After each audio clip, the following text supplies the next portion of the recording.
Assalamu alaikum warahmatullahi wabarakatuh. Abebitiibwa wano wetuli Masjid Kufa mu Iraq.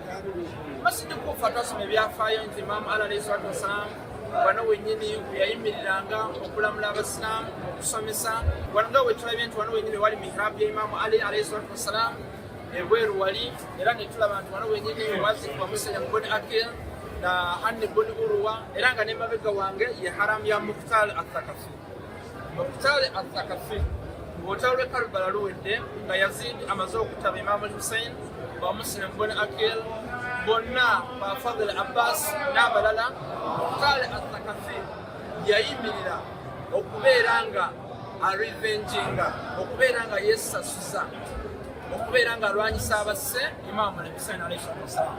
Nolwekyo yali omu ku bantu abaagala ba Ahlul alayhi salatu wassalam.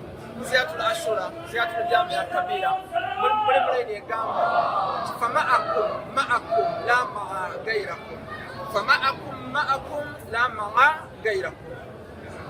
Iffe tuli ne ba Ahlul tuteekeddwa okubeera ne ba Ahlul era nga tuteekeddwa okubeera na muntu yenna alwanyisa ba Ahlul nanti ba Ahlul bebo Allah be yagamba nti qul la as'alukum alayhi ajra illa al-mawaddata fil qurba, okwagala n'okubagoberera kyateeka kya wajibu kubanga nti Allah subhanahu wa ta'ala ye yabalonda nga wagamba mu suratul Qasas aya 68 nti wa rabbuka yakhluqu man yasha'u wa yakhtar ma kana lahum al-khiyara subhanallahi wa ta'ala amma yushrikun.